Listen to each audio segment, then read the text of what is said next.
নমস্কার, শুভ সন্ধ্যা। আজকে শনিবার 10ই আগস্ট 2024।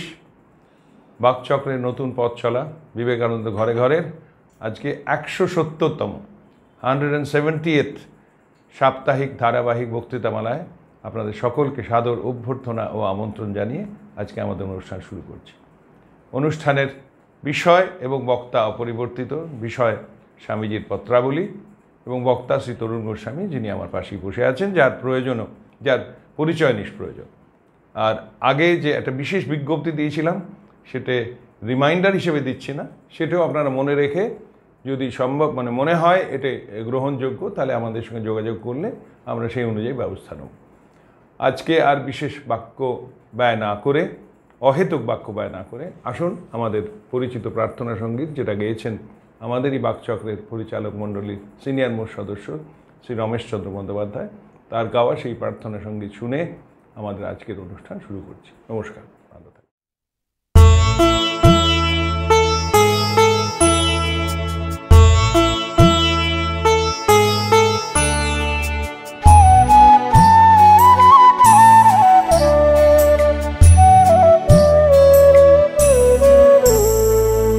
তোমারে করিয়াছি জীবনের রূপতারা, এ সমুদ্রে আরো কবু হব না গো পথহারা। তোমারে করিয়াছি জীবনের রূপতারা।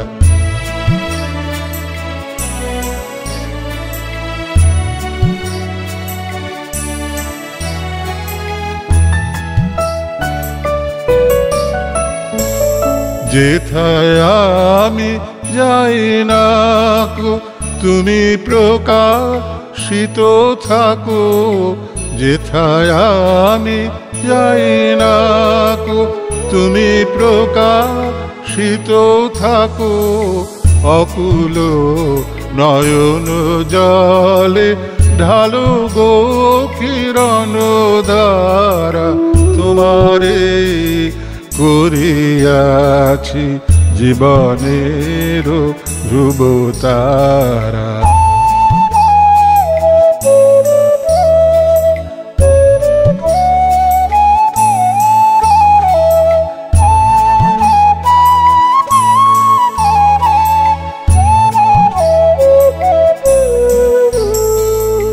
তব মুখ সদা মনে জাগিতেছে সঙ্গপানে, তিলেকো অন্তর হলে নাহিরি কুল কিনারা।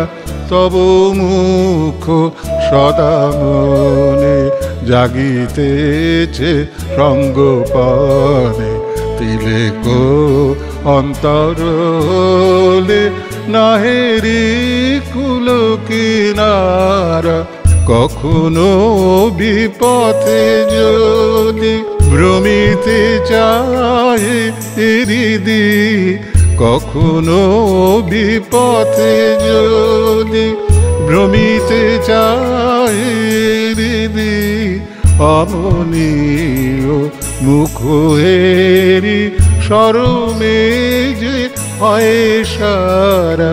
তোমারে করিয়াছি জীবনের রূপতারা, এ সমুদ্রে আরো কবু হব না গো পথহারা। তোমারে করিয়াছি জীবনের ধ্রুবতারা।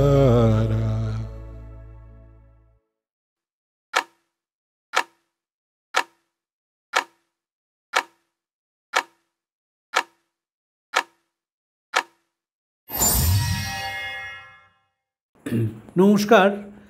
স্বামীজির চিঠি আলোচনা করার আগে আপনাদের একটি অনুরোধ করছি। আপনারা শুনেছেন শ্রী সুজিতচন্দ্র বন্দ্যোপাধ্যায়ের কাছে যে আমরা আমাদের মধ্যে একটা আলোচনা করে একটা সিদ্ধান্তে এসেছি যে আপনাদের যদি মনে হয় যে বাকচক্র আপনাদের কাছে গিয়ে অনুষ্ঠান করবে, আমরা তাতে রাজি। সুজিতদা বলে দিয়েছেন এতে কোনো পারিশ্রমিক লাগবে না, আপনাদের কোনো খরচ নেই। আমরা কলকাতা এবং কলকাতার আশেপাশে দিয়ে শুরু করতে চাই, সেইখানে গিয়ে আমরা বাকচক্রের অনুষ্ঠানটি করব এবং সেখানে যারা মানুষজন রয়েছেন তারা আমাদের একটা বক্তৃতা শুনবেন, আধ ঘন্টা স্বামীজির চিঠিপত্র শুনবেন এবং সেইটি আমরা পরে আপলোড করে দেবো। ফলে তাদের ক্ষেত্রে সেই পরের আপলোডটাও হলো এবং তারা সেই মুহূর্তে বসে স্বামীজির একটা চিঠি শুনতে পারবেন। তার জন্য আমরা নিজেদের একটু একটু করে প্রস্তুত করছি। এবার আপনাদের আমন্ত্রণের অপেক্ষায়, আপনারা যদি সুজিতদার মোবাইল নম্বরে ফোন করেন, আমন্ত্রণ জানান, আমরা ভেবেচিন্তে ঠিক করে পবিত্র সুরমশাইকে নিয়ে সুজিতদা এবং আমি সেখানে পৌঁছে যাব। সেটি যে শনিবার হতে হবে তা না, আমরা যে কোনো দিন রাজি রয়েছি যাওয়ার এবং সেখানে গিয়ে সেইখানে আমরা সেই চিঠিটি পড়ব। আপনারা যারা উপস্থিত থাকবেন তারা আধ ঘন্টা শুনবেন আমাদের কথা, শোনার পরে আমরা ফিরে আসব এবং সেই সপ্তাহে আমরা যখন আমাদের সময়টি আসবে আমরা সেটাকে আপলোড করে দেবো এবং সেখানে আমরা ঘোষণা করে দেবো এইটি অমুক জায়গায় তোলা হয়েছিল, সেটি আমরা বলে দেবো। এই কথাটা বলে আমরা স্বামীজির চিঠিতে চলে যাচ্ছি। আমেরিকা থেকে লেখা 2রা মে 1895 সাল, কলকাতার একজন চিঠি লিখেছেন। সেই চিঠি তিনি স্বামীজিকে লিখেছেন যে আমি সন্ন্যাস সংসার ত্যাগ করতে চাই। স্বামীজি সেইখানে তাকে নানা রকমভাবে উপদেশ দিয়েছেন। গুরুত্বপূর্ণ কথাটি নিয়ে আমরা আলোচনা করব।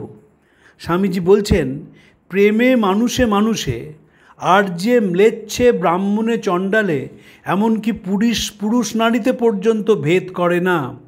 প্রেম সমগ্র বিশ্বকে আপন গৃহদৃশ্য করিয়া লয়। যথার্থ উন্নতি ধীরে ধীরে হয়, কিন্তু নিশ্চিতভাবে যে সকল যুবক ভারতের নিম্ন শ্রেণীর উন্নয়নস্বরূপ একমাত্র কর্তব্য মনোপ্রাণে নিয়োগ করিতে পারে, তাহাদের মধ্যে কাজ করো, তাহাদিগকে জাগাও, সঙ্গবদ্ধ করো এবং এই ত্যাগমন্ত্রে দীক্ষিত করো। এই কাজ ভারতের যুবকগণের ওপর সম্পূর্ণ নির্ভর করিতেছে। একজন সংসার ত্যাগ করতে চাইছে।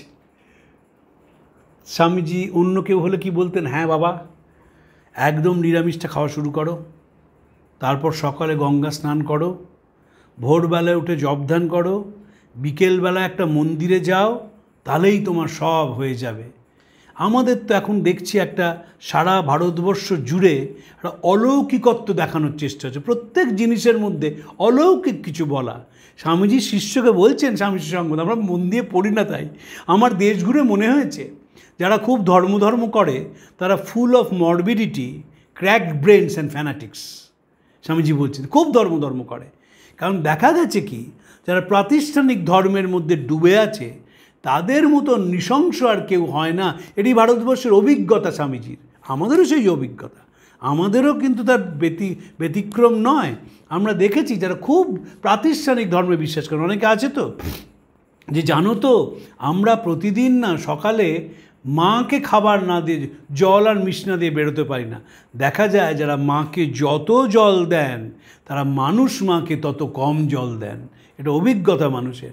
তাই জন্য স্বামীজি বলছেন যিনি সন্ন্যাস নিতে চাইছেন তাকে প্রেমে মানুষে মানুষে আর যে ম্লেচ্ছে ব্রাহ্মণ চণ্ডালে এমনকি পুরুষ নারীতে পর্যন্ত ভেদ করে না। প্রত্যেকটা শব্দ গুরুত্বপূর্ণ।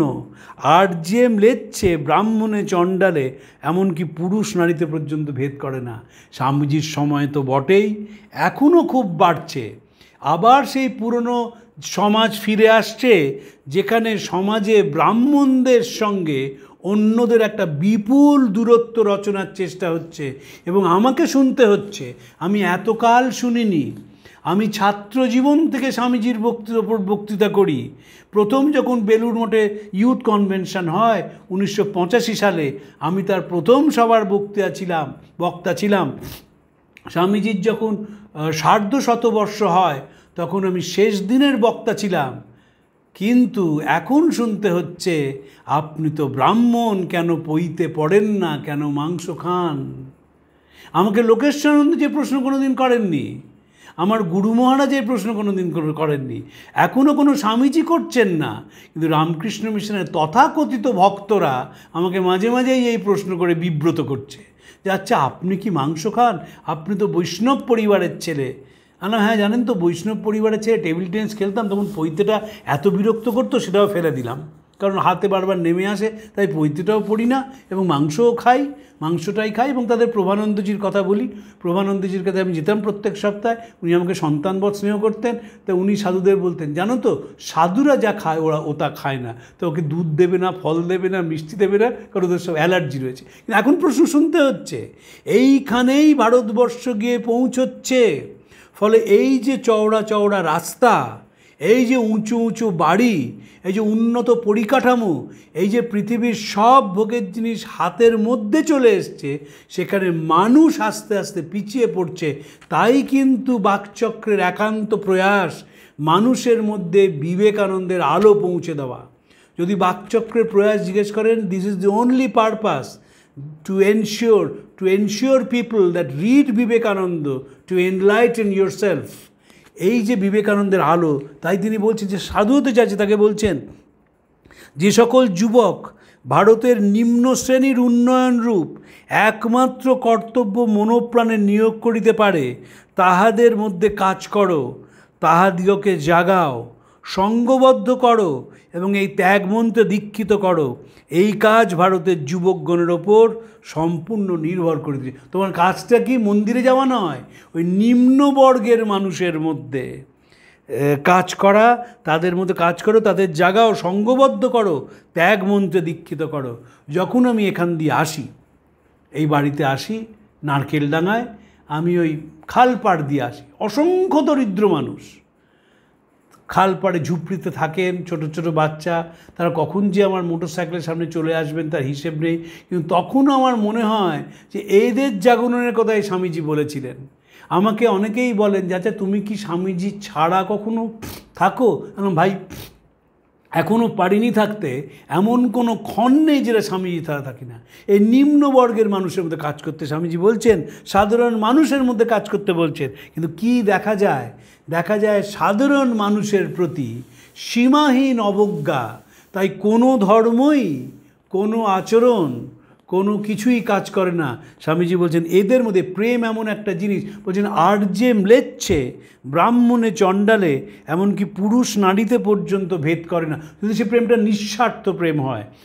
বিনোদিনী একটা গান লিখেছিলেন, আমি চাই না লো তোর ওজন করা ভালোবাসা, সিন্ধু সম ভালোবাসা, বিন্দুতে কি যায় পিপাসা, ভালোবাসা খাঁটি সোনা, ভালোবাসায় খাদ মেশে না, ভালোবাসায় বেচা কেনা, ভরাডুবি করে আসা, আমি চাই না লো তোর ওজন করা ভালোবাসা। যদি নিঃস্বার্থ প্রেম হয়, সেই নিঃস্বার্থ প্রেমের কথা স্বামীজি বারবার বলেছেন, বারবার সহানুভূতির কথা বলেছেন। স্বামী যখন বিখ্যাত হননি, সবে চলেছেন আমেরিকায়, ইয়োকোহামা থেকে একটা চিঠি লিখেছিলেন মাদ্রাজি গুরু ভাইদের, সেখানে বলছেন ভারতবর্ষ সহস্র যুবকের বলি দিতে প্রস্তুত, যারা দরিদ্রদের প্রতি সহানুভূতি সম্পন্ন হবে, তাদের অসহায় মুখে অন্নদান করবে, তাদের মধ্যে শিক্ষার বিস্তার ঘটাবে এবং আমাদের পূর্বপুরুষের অত্যাচারের ফলে যারা পশু পদবীতে উপনীত হয়েছে তাদের উন্নতির অসীম চেষ্টা করবে। ইমানুয়েল কান্ট তার বিখ্যাত গ্রন্থ groundwork of the metaphysic of morals, সেইখানে মানুষের কথা বলছেন, মানুষের কর্তব্যের কথা বলছেন।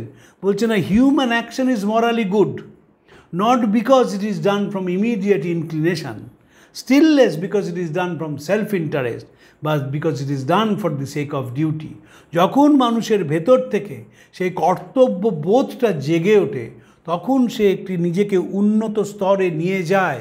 দেখবেন আমাদের বিপ্লব আন্দোলনে যারা ছিলেন তারা প্রত্যেকেই গভীরভাবে সমাজসেবার সঙ্গে যুক্ত ছিলেন। সুভাষচন্দ্র বোসের জীবনে যদি আমরা পড়ি, দেখব তিনি যখন প্রেসিডেন্সি কলেজের ছাত্র, যখন পরীক্ষা এগিয়ে আসছে, তিনি কলাবাগান বস্তিতে গিয়ে বসন্ত রোগীর সেবা করতেন। তিনি কিন্তু জানকীনাথ বসুর ছেলে ছিলেন, তার কিন্তু যাওয়ার কোনো প্রয়োজন ছিল না। তিনি কিন্তু বস্তিতে যাবেন কেন? বন্ধু দিলীপ রায় লিখছেন, সেখানে গিয়ে তিনি বইটি পাশে রেখে দিয়েছেন, তিনি সেবা করছেন বসন্ত রোগীর। তখন কিন্তু বসন্ত মানে শুধু ছোঁয়াচে নয়, মৃত্যুর নামান্তর। সেখানে সেবা করছেন, জল খাওয়াচ্ছেন, খুব জ্বর হয় জলপটি দিচ্ছেন, গায়ে যাদের খোসা উঠছে সেই খোসাগুলোকে তিনি একটু হাত বুলিয়ে দিচ্ছেন বা কোনো জিনিস দিয়ে সেটাকে উপশম করছেন কষ্টটা। আবার তারা যখন ঘুমাচ্ছে বসে বই পড়ছেন। এ কথাটা বলুন তো বাড়ির কাউকে, যার বিয়ে পরীক্ষা 2 মাস পরে বা আইআইটির পরীক্ষা, তাদের বলুন ভাই চলো বস্তিতে গিয়ে সেবা করি, তারপরে না না আমরা সম্ভব না। তাই জন্য কি হয়, তারা যখন বড় হয় তখন অধিকাংশই দুপে দানব তৈরি হয়। নিজে নোবেল পুরস্কার পেয়ে করোনার লরেন্স বার্ট্রান্ড রাসেলকে চিঠি লিখেছিলেন, at last I have discovered the missing links between animals and civilised men, it is we. আমরাই হচ্ছে তাই। আমি একটা আপনাদের ছোট্ট উদাহরণ দিচ্ছি। এসপ্ল্যানেডের মোড়ে যেখানে সুরেন ব্যানার্জি রোড এবং জওহরলাল নেহরু রোড কাট করছে, একটি ট্রাফিক সিগন্যাল আছে। হোয়াইটওয়েল এডলর সামনে এক বৃদ্ধা ভদ্রমহিলা বসে থাকেন। তিনি বসে ভিক্ষা করেন। অসংখ্য মানুষ সেখান দিয়ে যায়, অসংখ্য মানুষ। আমি 2টো উদাহরণ দিচ্ছি আপনার। আমি ওই পথ দিয়ে রোজ অফিসে যাই এবং বাড়ি ফিরি। শীতকাল, জ্যাকেট পরে আছি, ভদ্রমহিলারও বেশ ঠান্ডা লাগছে এবং বোঝাই যাচ্ছে তিনি কাঁপছেন। কতগুলো ছেলে, তারা যে খুব অর্থবান বা খুব শিক্ষিত তা মনে হয় না, তারা ওখানে যখন এসছে তখন সে ভদ্রমহিলা কাঁদছেন। ওর ঠিক পেছনে ফুটপাতে এইসব জ্যাকেট, জামা কাপড়, গরম জামা কাপড় বিক্রি হয়। তো একটি ছেলে গেল, ওখানে ধরুন 150 টাকায় জ্যাকেট কিনতে পাওয়া যায়। সে যে খুব খুব শীত আটকায় তা না, কিন্তু বাহারি হয়। তো সে এনে ভদ্রমহিলাকে পরিয়ে দিল। আমি মোটরসাইকেলটি পাশে রেখে দেখেছিলাম কি অসাধারণ তাদের মন। কিছুদিন আগে খুব গরম যখন পড়েছে, মে মাসে, এবার তো প্রচণ্ড গরম পড়েছিল, দেখি ওর পাশে একটি আইসক্রিম আলা বসে, রোজই সে বসে। তো একটি বাচ্চা তার বাবা মার সঙ্গে যাচ্ছে এবং সেই বাবা মা দেখছেন ভদ্রমহিলা বসে রয়েছেন, তারা একটা আইসক্রিম কিনলেন এবং বাচ্চার হাত দিয়ে ওই ভদ্রমহিলাকে আইসক্রিমটি দেওয়ালেন।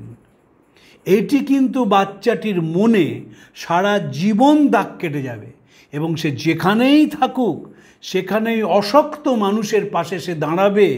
এটি বিবেকানন্দ চর্চা। বিবেকানন্দ চর্চা মানে ঘরে বসে ভক্ত সম্মেলনে যাওয়া নয়। বিবেকানন্দ চর্চা মানে মানুষের পাশে দাঁড়িয়ে যতটুকুনি হোক তাকে সহায়তা করা।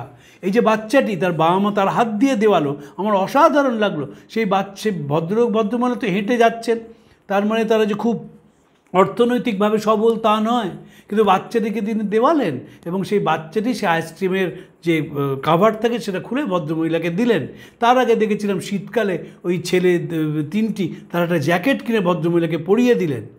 কিন্তু যারা ওইখানে দাঁড়ায়, যারা স্বচ্ছন্দে ওই জ্যাকেটের দোকান কিনে দিতে পারে, জ্যাগুয়ার থেকে শুরু করে BMW সবই আছে, রাস্তারা সাইড করে তাকে দেওয়া যায়, তারা কিন্তু কেউ দিলেন না।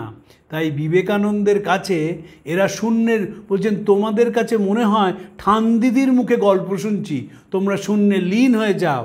আর নতুন ভারত বেরুক চাষার কুটির থেকে, ভুনাওয়ালার উনুনের পাশ থেকে, ঝোড় জঙ্গল পাহাড় পর্বত থেকে। সাধারণ মানুষের কথা কেন স্বামীজি বলছেন? কারণ সাধারণ মানুষের মধ্যে স্বামীজি গোটা ভারতবর্ষ ঘুরে ভালোবাসা লক্ষ্য করেছিলেন, এখনও আছে। এখন আমরা দেখি না, তাই এখনও যদি চুপ করে দেখেন দেখবেন সাধারণ মানুষই তাদের সন্তানকে ভালোবাসে।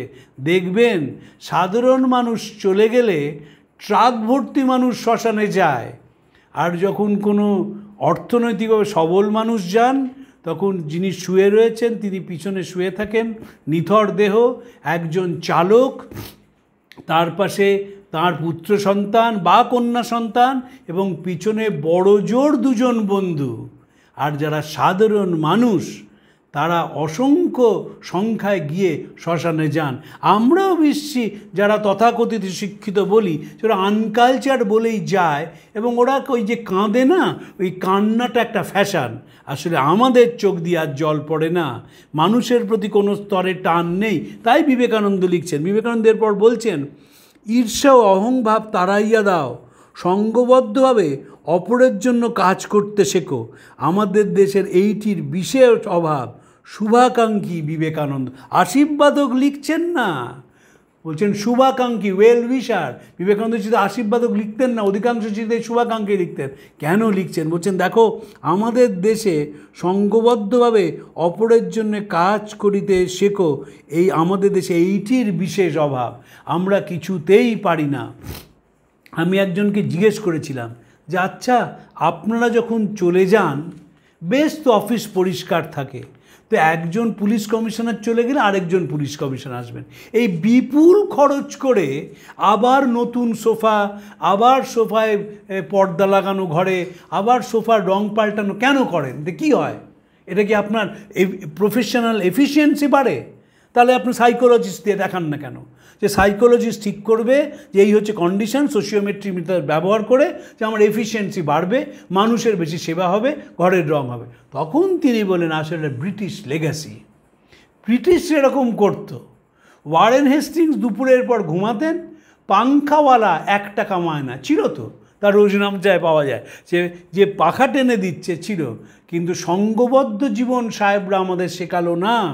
যেহেতু তারা আমাদের উপর রাজত্ব করতে এসছে, তাই তারা মনে করেছিল কনগ্রিগেশন হচ্ছে তাদের বিরুদ্ধে প্রতিবাদ। ফলে কোনো স্তরে কালেকটিভ এফার্ট শেখালো না।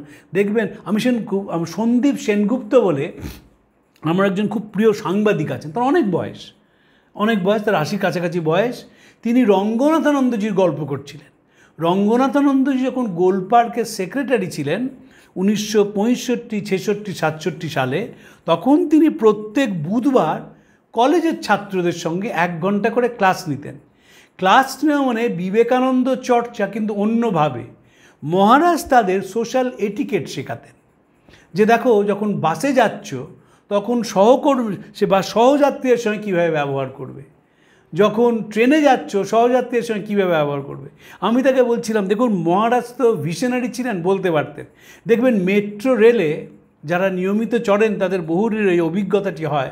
আজকাল তো পিঠে ব্যাগ নিয়ে হাঁটাটা মানুষ যায়। আমেরিকানরা 90 সালে বলতে শুরু করে হ্যান্ড শুড বি ফ্রি, হাত খালি থাকবে। আমেরিকানরা পিঠ ব্যাগ নিয়ে আসে এবং এই পিঠ ব্যাগ সারা পৃথিবীতে ছড়িয়ে পড়ে। সেই ব্যাগের মধ্যে ল্যাপটপ থাকে, সেই ব্যাগের মধ্যে ওয়াটার বটল থাকে, সেই ব্যাগের মধ্যে টিফিন থাকে, সে গরমকালে ব্যাগের মধ্যে তোয়ালে থাকে এবং পিঠে ব্যাগ নিয়ে ওঠেন। কিন্তু সভ্য দেশে ব্যাগে উঠেই ব্যাগটা পিঠ থেকে নামিয়ে পায়ের কাছে রাখাটা প্রথা। আমাদের দেশে কি আপনার পিঠে ব্যাগ, অথচ আপনি একজনের সামনে দাঁড়িয়ে আছেন, তিনি বসে আছেন, তার চশমার সামনে দিয়ে ব্যাগটা যাচ্ছে, যেই একটু দুলল ট্রেনটা সঙ্গে সঙ্গে মুখে এসে ব্যাগটা পড়ল। আপনি যে ইচ্ছে করে করলেন তা না, আপনি সঙ্গবদ্ধ জীবনে অভ্যস্তই নন, তাই জন্য এটা হলো।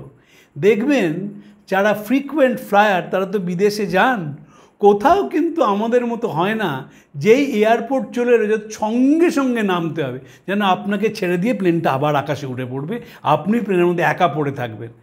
যে মুহূর্তে সে কখন লকার থেকে জিনিস বের করব, একেবারে ছুটবো ওই সে দরজার দিকে, কেন এটা করব? সঙ্গবদ্ধ জীবন নেই এবং আমরা কালেকটিভলি কাজ করতে পারি না। কিছুদিন আগে এটি বিবেকানন্দ সংঘ তারা ভেঙে গেল এবং তারা আমাদের বলল যে, আমাকে জানালো যে আমরা আমাদের মতো কাজ করব, বিবেকানন্দ থেকে সরে যাচ্ছি না। অনেকক্ষণ তারা গালাগালি দিল যে যারা সংগঠনটি চালান তাদের ওপর। আমি সব শুনে বললাম, ভালোই করেছো ভাই, তোমাদের জন্যে তো স্বামীজি বলেছিলেন যেখানেই বাঙালি সেখানেই দলাদলি আর পাঁটা বলি। দ্বিতীয়বার ফিরে এলেন বিদেশ থেকে, শারদানন্দজিকে বলে, হ্যাঁ রে বাঙালি কেমন আছে? শারদানন্দজি বললেন যে ভালোই আছে, তবে এখন 2 বাঙালি হলে 3টে দল হবে। তো আমি বললাম অনেক উন্নতি করেছে বল, যেখানেই বাঙালি সেখানেই দলাদলি আর পাঁটা বলি। আমেরিকাতে, উত্তর আমেরিকায় একটি দুর্গা পুজো হতো আজ থেকে 40 বছর আগে, এখন 16টা পুজো হয়। এই হচ্ছে বাঙালির অবস্থা। বাঙালি কালেকটিভলি থাকতে পারে না, তাই স্বামীজি বারবার বলছেন কালেকটিভলি। এই যে বেলুড় মঠ করার আগে যখন বিদেশ থেকে চিঠি লিখছেন তখন বলছেন কালই চিঠিপত্রের উত্তর দেবে, শরৎ থাকবে যারা প্রশ্ন নিয়ে আসছে তাদের উত্তর দেওয়ার জন্যে, এবং বলছেন যখন কেউ চিঠি লিখবে তখন তাকে সঙ্গে সঙ্গে উত্তর দিতে হবে। আবার লিখছেন যে তোমরা অর্গানাইজেশন কিচ্ছু জানো না, আমি তোমাদের অর্গানাইজেশন শিখিয়ে দেবো। কেন বলছেন? কারণ কালেকটিভলি হয় না। আমাদের দেশের কাজই হচ্ছে আগে যিনি ছিলেন তিনি কিছুই জানতেন না আর আমি সব জানি। স্বামীজি বারবার বলছেন ও কিছু জানে না, ও ও কিছু পারে না, আর সাথে একটু মুচকি হাসি যে কোনো প্রতিষ্ঠান ভেঙে পড়ার জন্যে এইটুকুই যথেষ্ট। স্বামী ত্রিগুণাতীতানন্দজিকে তিনি উৎসাহ দিয়েছিলেন যাতে উদ্বোধন পত্রিকা প্রকাশিত হয়। বারবার স্বামী ব্রহ্মানন্দজিকে বিলেত থেকে লিখেছিলেন যে ওকে সর্বতভাবে সাহায্য করার জন্যে। ত্রিগুণাতীতানন্দজিকে উৎসাহ দিয়ে বলেছিলেন তুই এক লাফে লঙ্কায় গিয়ে পড়বি, আর গুজগুজেরা পিছনে পড়ে থাকবে। স্বামীজি এই গুজগুজেদের ভীষণ ঘৃণা করতেন। নিজেই বলছেন যে আমি একটা আগুনকে বহন করে বেড়াচ্ছি, কিন্তু দুর্ভাগ্য এই যে তোমরা কেউ সেই আগুনকে বহন করে বেড়াচ্ছ না, তোমরা সে কোনো ছেঁড়া নেতা ধরে টানাটানি করছো। ঠাকুরের কাছে প্রার্থনা করি যারা তোমরা সেই আগুনকে স্পর্শ করতে পারো। এই আগুনটা হচ্ছে মানুষের প্রতি সহানুভূতি, মানুষের প্রতি শ্রদ্ধা এবং মানুষের যন্ত্রণা নেবানোর আগুন। এটি স্বামীজি বহন করে বেরিয়েছেন। এবং ভারতবর্ষই হোক বা বিদেশি হোক, মনে রাখতে হবে মাইসোরের মহারাজা তিনি তার বাড়ির কয়েকটা ঘর খুলে দিয়েছেন অর্থনৈতিকভাবে অনগ্রসর ছেলে মেয়েদের পড়াশোনা সেখানে হবে বলে। স্বামীজি লেক লুসার্নে আছেন পল ডয়সনের সঙ্গে, বলতেই পারতেন রাজা দারুণ কাজ করেছেন। স্বামীজি দারুণ কাজ বলে থেমে গেলেন না, বললেন, রাজাকে চিঠি লিখলেন অভিনন্দন জানিয়ে, এই জীবন কয়েকদিনের, জীবনের চাকচিক্য কয়েকদিনের, সেই বেঁচে থাকে যে পরের জন্য বেঁচে থাকে, বাকিরা মৃত প্রেত তুল্য। তারপর লিখলেন, রাজা আপনার জন্য প্রতিদিন ঈশ্বরের কাছে প্রার্থনা করি, দারিদ্র ও অশিক্ষায় নিমজ্জিত লক্ষ লক্ষ ভারতীয়ের জন্য আপনার মন যেন গভীরভাবে অনুভব করে। 1895 সালে লিখছেন। সরলা দেবী চৌধুরানীকে 24শে এপ্রিল 1897 সালে লিখছেন, যদি কেউ এই হতশ্রী লুপ্তভাগ্য পরপদদলিত চিরবুভুক্ষিত এবং কলহশীল ভারতবাসীকে প্রাণের সহিত ভালোবাসে, ভারতবর্ষ আবার জাগিবে। স্বামীজি জানতেন ভারতবর্ষের মানুষের মধ্যে কলহ আছে, জানতেন ভারতবর্ষের মানুষ সঙ্ঘবদ্ধ হতে পারেন না, তাই তিনি একটি নতুন সন্ন্যাসী সংঘ প্রতিষ্ঠা করলেন এবং সন্ন্যাসীর সংজ্ঞা দিয়ে বললেন, বহুজন হিতায় বহুজন সুখায় সন্ন্যাসীর জন্ম, জীবের গগনবেদী হাহাকার থামাতে, বিধবার অশ্রুজল মুছাতে, পুত্রহীনার প্রাণে শান্তিতে, সকলের ঐহিক ও পরমার্থিক মঙ্গল বিধান করতেই সন্ন্যাসীর জন্ম হয়েছে। সন্ন্যাসীর গেরুয়া পোশাক সে তো যুদ্ধের অঙ্গসজ্জা। স্বামী বিরজানন্দজি সারদামণির শিষ্য ছিলেন। স্বামীজি তাকে সন্ন্যাস দিয়েছিলেন এবং তিনি রামকৃষ্ণ মঠ এবং মিশনের ষষ্ঠ অধ্যক্ষ হয়েছিলেন। স্বামী বিরজানন্দজি স্বামীজিকে চিঠি লেখেন যে কীভাবে ধর্ম জীবন যাপন করব এবং আশীর্বাদ প্রার্থনা করেন। স্বামীজি তাকে উত্তরে লেখেন, তোকে আমি এত ভালোবাসি। কালীকেষ্টর নাম ছিল কালীকৃষ্ণ মহারাজ, পূর্বাশ্রমের নাম ছিল কালীকৃষ্ণ বসু। তোকে আমি এত ভালোবাসি, তোর জন্যে প্রতিদিন ঠাকুরের কাছে প্রার্থনা করি তুই আমার মতন খেটে খেটে মরে যা। এই যে প্রার্থনা করছেন স্বামীজি, মরে যা, কাদের জন্য মরে যা? ওই নিম্নবর্গ মানুষ, ওই যন্ত্রণাক্লিষ্ট মানুষ, ওই কষ্টে থাকা মানুষ। আমাকে বহু লোকে বলেন যে আরে স্বামীজিদের কথা আর বলো না, স্বামীজিরা তো মুরগি খেয়ে ওরকম চেহারা করেছেন। তাদের আমি বলি, একবার কষ্ট করে একটু অরুণাচল প্রদেশে যান না, যেখানে সর্বজ্ঞানন্দজি একটি প্রতিষ্ঠান তৈরি করছেন। একবার কষ্ট করে গিয়ে দেখুন না, সুদর্শন মহারাজ যখন এই তৈরি হয়, যখন কেদারনাথ ভেঙে যায় এবং রামকৃষ্ণ মিশন রিহ্যাবিলিটেশন শুরু করেন, সেখানে গিয়ে কিভাবে কাজ করেছেন সুদর্শন মহারাজ। আমি নিজে চোখে দেখে এসেছি কিভাবে স্বামী শ্রীকরানন্দজি, তার শরীর চলে গেছে, তিনি ট্রাস্টি মেম্বার ছিলেন, চিত্ত মহারাজ তাঁরও শরীর চলে গেছে, কীভাবে তারা অন্ধ্রপ্রদেশে পূর্ব গোদাবরী জেলায় একটি ব্রিজ তৈরি করেন। আমি খুব কাছ থেকে স্বামী আত্মস্থানন্দজিকে কাজ করতে দেখেছি। তিনি যেভাবে রিলিফ চালাতেন, পরে তিনি ভাইস প্রেসিডেন্ট হয়েছেন, প্রেসিডেন্ট হয়েছেন, সে তো দীক্ষাগুরু অন্য কথা। যখন তিনি রিলিফ চালাতেন, কিভাবে মানুষের প্রতি কনসার্ন, সেই গাইঘাটায় বন্যা হয়েছিল, সে বালিদেওয়ানগঞ্জে একেবারে তছনছ হয়ে গিয়েছিল হুগলি জেলায়, কিভাবে রামকৃষ্ণ মিশন রিহ্যাবিলিটেট করেছিলেন, কিভাবে সুনামির পরে দক্ষিণ ভারতে কাজ করা হয়, সেখানে গিয়ে দেখা যায় সব জায়গাতেই সাধারণ মানুষের প্রতি সীমাহীন শ্রদ্ধা, ভালোবাসা, সেটি বিবেকানন্দের আলো। সেই আলোতেই এতদিন ধরে এই মিশন চলছে এবং যারা যারা বিবেকানন্দের পথ অনুসরণ করছেন তারাও সেই আলোকে বহন করে নিয়ে চলেছেন এবং একটি আলো থেকে আরেকটি আলো ছড়িয়ে পড়ছে। স্বামীজির যে মূর্তি রয়েছে, লালিক বানিয়েছিলেন, সেটি লিটন স্টার্চিকে উপহার দেন জোসেফিন ম্যাকলাউড। সেটি লিটন স্টার্চি, বিখ্যাত আমেরিকান সাহিত্যিক, তার পড়ার টেবিলে রাখা ছিল। প্রত্যেক দিন সেখানে আলো এসে পড়তো বিকেলবেলায়। একদিন লিটন স্টার্চি রয়েছেন, দেখেন পড়ন্ত বিকেলের আলো সেখানে এসে পড়েছে। তিনি জোসেফিন ম্যাকলাউডকে লিখেছিলেন যে তোমার দেওয়া ল্যালিকের মূর্তিখানি আমার পড়ার টেবিলে রাখা আছে। যখন প্রতিদিন সন্ধ্যের আগের আলো এর উপর এসে, গোধূলির আলো এর উপর এসে পড়ে, তখন মনে হয় কোনো অন্তর্নিহিত জ্যোতি এই মূর্তিটিকে আরও জ্যোতির্ময় করে তুলেছে।